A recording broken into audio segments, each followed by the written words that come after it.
Oi pessoal, tudo bem com vocês? Professor Alan aqui. Para falar desse tema, é preciso que a gente separe duas coisas, tá?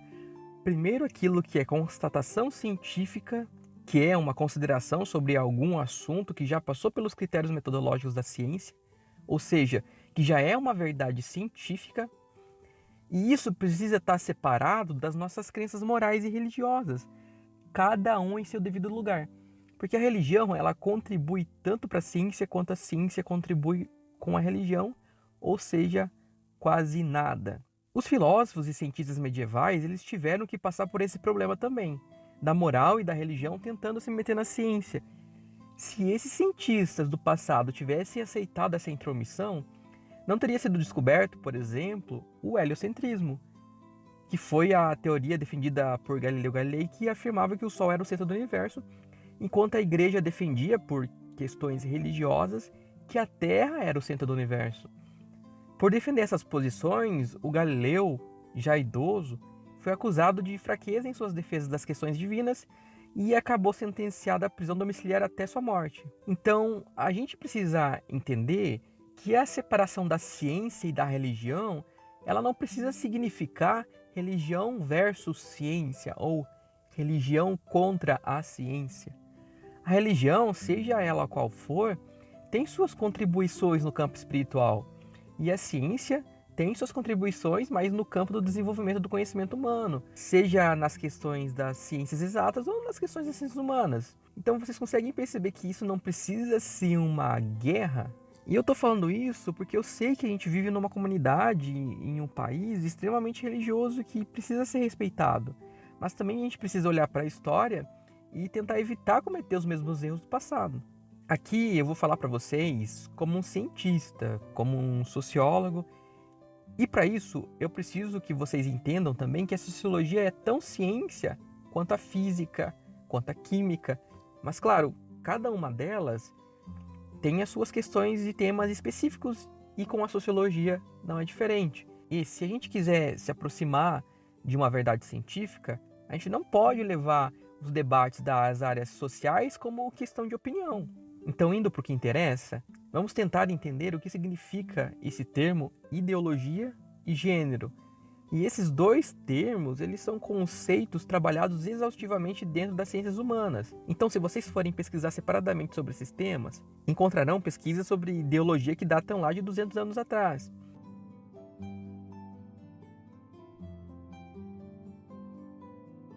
E sobre questões de gênero, pesquisas que datam de mais de 100 anos. Isso significa que as ciências humanas não começaram a estudar isso recentemente.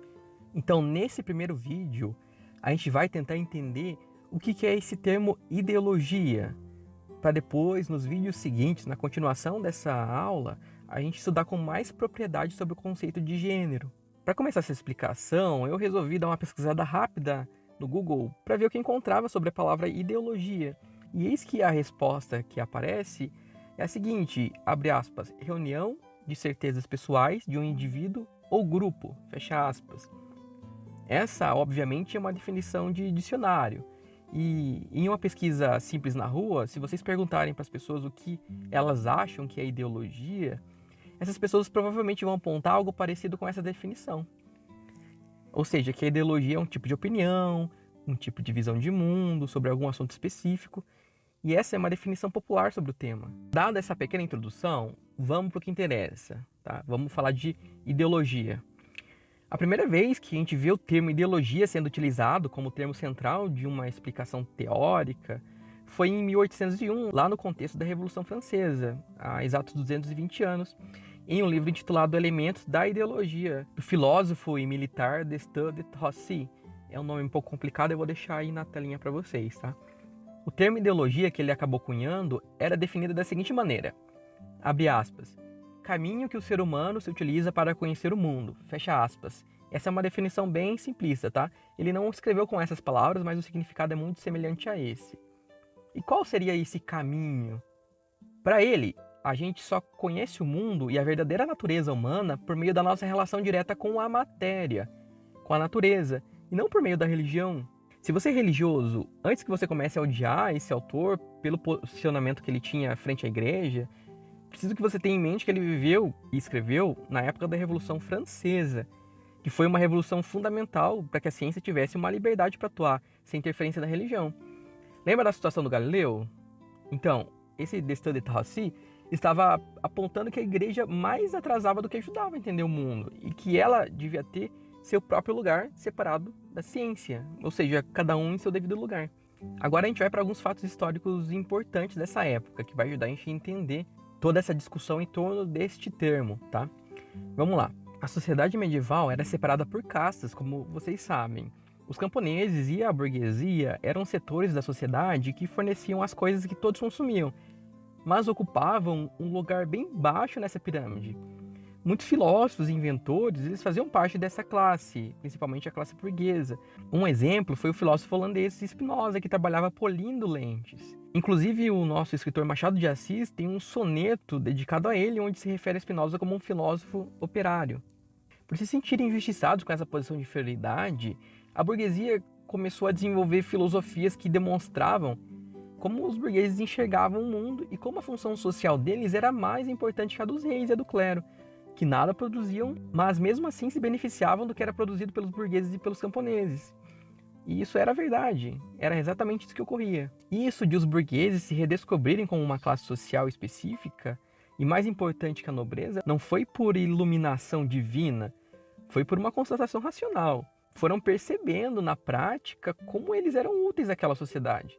Então, a ideologia com esse Destin de Tarrasi nasceu como uma ideia da filosofia que pregava que as explicações sobre o mundo deveriam partir de uma lógica racional e não sobrenatural ou divina. Então lá o Destin de Tarrasi vai afirmar: a gente só pode conhecer o mundo e mais que isso, dar significado para ele por meio dos nossos sentidos. E quais que são os nossos sentidos? São sentidos básicos mesmo: o tato, o olfato, visão, audição, etc. E aí a gente experimenta essas sensações. Porque é por meio dessas sensações que a gente dá significado para as coisas. É por meio desses sentidos que sentimos, como a fome, a dor, a solidão, o medo e a sede. E nem todos esses sentimentos, como a fome e a sede, por exemplo, você consegue saciar somente com a fé. Eles passaram a pensar que essa separação em castas, que tinha uma justificativa divina, que vocês conhecem bem, era injusta. E que muitos problemas poderiam ser resolvidos com o fim desse sistema sem a gente ter que precisar esperar pela morte para ter algum conforto lá no céu. Mas olhem como é interessante o que vai acontecer a partir de agora. Depois dessa revolução toda, em que os burgueses utilizaram a teoria desse Destin de Tarrasi como uma das justificativas para se acabar com o feudalismo, a própria burguesia começou a rebaixar esse termo, começou a criticar ela. Mas por que isso? A ideologia não tinha ajudado todos eles? Sim, mas havia um problema. Agora que a sociedade não era mais dividida em castas, começaram a surgir as classes sociais. Os donos das máquinas, os comerciantes, os lojistas, os inventores, etc., eles chegaram ao poder, mas não aceitaram dividir esse poder com os camponeses e operários, que eram uma casta mais baixa que eles no período feudalista, e agora nesse novo sistema continuaram a classe inferior. Ou seja, para os mais humildes, que sempre foram a maioria, essa mudança de sistema não alterou a posição social deles, beneficiou apenas aos burgueses. Mas por que esse medo todo do termo ideologia? Acontece o seguinte, é que esse termo ideologia, utilizado como crítica ao feudalismo, poderia ser utilizado também para criticar a própria burguesia, porque não havia, e até hoje não há, justificativa racional para que esses burgueses, enquanto capitalistas, estejam no topo dessa pirâmide. Se, mais uma vez, quem não produz nada é quem ganha o direito a ter acesso às nossas riquezas, enquanto quem produz o melhor alimento não pode comprar. Quem produz a melhor casa não pode comprar. Quem confecciona a melhor roupa não tem condições de adquirir. Quem fabrica o melhor computador não tem condições de consumir.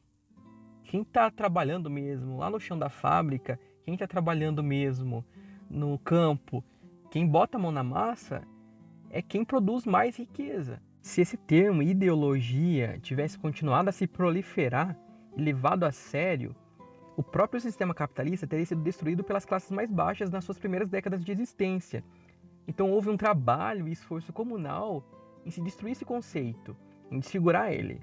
Um exemplo disso são as declarações do Napoleão Bonaparte, que surfou na onda daquela Revolução Francesa como um dos líderes dessa revolução, mas quando chegou ao poder, ele afirmou o seguinte, abre aspas, os ideólogos são as pessoas que vivem em um mundo especulativo, ou seja, traduzindo para o nosso português, seria como se os ideólogos fossem pessoas fora da casinha, fossem pessoas que vivem de ilusões.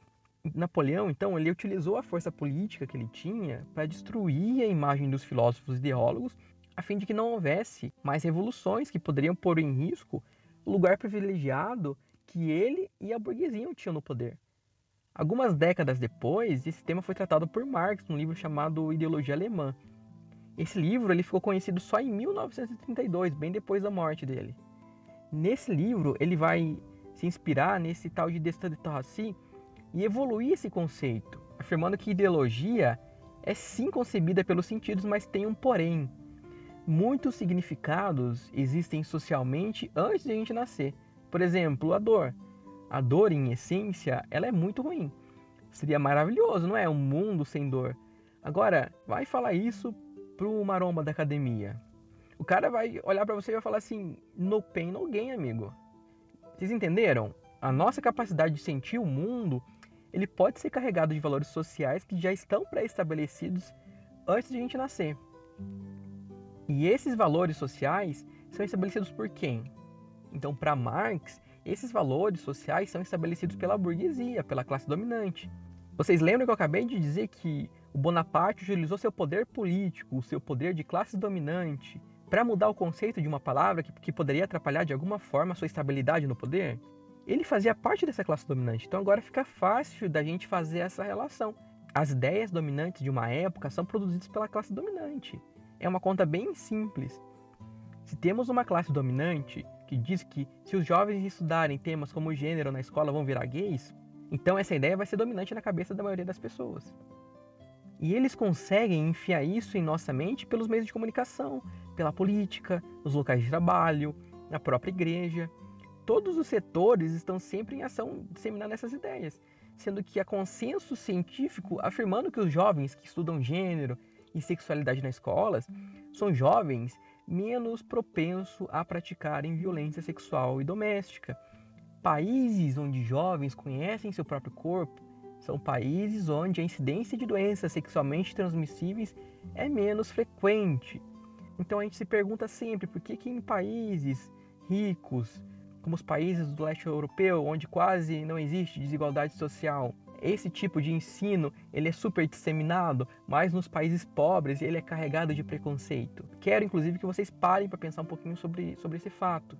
Então, voltando para Marx, que é o terror da elite brasileira, a ideologia ela é uma falsa consciência, mas não falsa como aquela ideia do Napoleão, tá, gente? Porque para Marx, a ideologia que é propagada é sempre a da classe dominante e ela não é falsa. Essa ideologia da classe dominante ela existe, só que elas são valores e ideias da própria burguesia e que a gente inconscientemente é obrigado a seguir até o ponto que chegamos a achar que isso é natural, até naturalizarmos como se isso fosse a nossa ideologia. Eu tenho certeza que nem os burgueses têm noção disso, eles apenas reproduzem essa condição. É como quando uma menina, no conforto da casa dela, acaba se sentando de perna aberta e é repreendida pelos pais. Mas quando o menino faz a mesma coisa, não tem repressão nenhuma. Se você, que é menina e já passou por isso, em algum momento da tua vida, você deve ter se sentido ruim com essa repressão. Quero que vocês tenham certeza que isso é feito com as mulheres até o ponto em que elas naturalizam esses comportamentos e começam a passar isso para as próximas gerações. A mesma coisa com a ideia de que o menino precisa ser forte emocionalmente e fisicamente o tempo inteiro. Se vocês pegarem o número de mortes de adolescentes entre 10 e 25 anos, vão ver que esses meninos morrem muito, mas muito mais, justamente por ter que se arriscar em mostrar que sempre é macho, que sempre é forte, que sempre é ousado, por não poder demonstrar fraqueza sem ser julgado. Essa não é uma ideologia que nasceu com a gente que é pobre. Essa etiqueta comportamental é uma ideologia burguesa. A gente é contaminado por ela diariamente, o tempo inteiro. Vocês entendem agora que esse termo ideologia não é apenas uma visão de mundo de cada um? É muito mais que isso. Existe uma visão de mundo dominante E hoje, tudo aquilo que não faz parte dessa visão de mundo dominante é considerado ideologia. Perceberam como esse termo foi destruído para poder servir a uma classe específica? Podem ter certeza que ideologia é um dos conceitos mais complexos das ciências humanas. E por isso todo cuidado deve ser tomado quando a gente quer utilizar essa palavrinha. Olha, eu espero que vocês tenham gostado desse vídeo, foi um vídeo mais introdutório e a gente vai entrar nas questões de gênero mesmo na próxima videoaula, beleza? Então era isso que eu tinha para agora e a gente se fala. Até logo e bons estudos!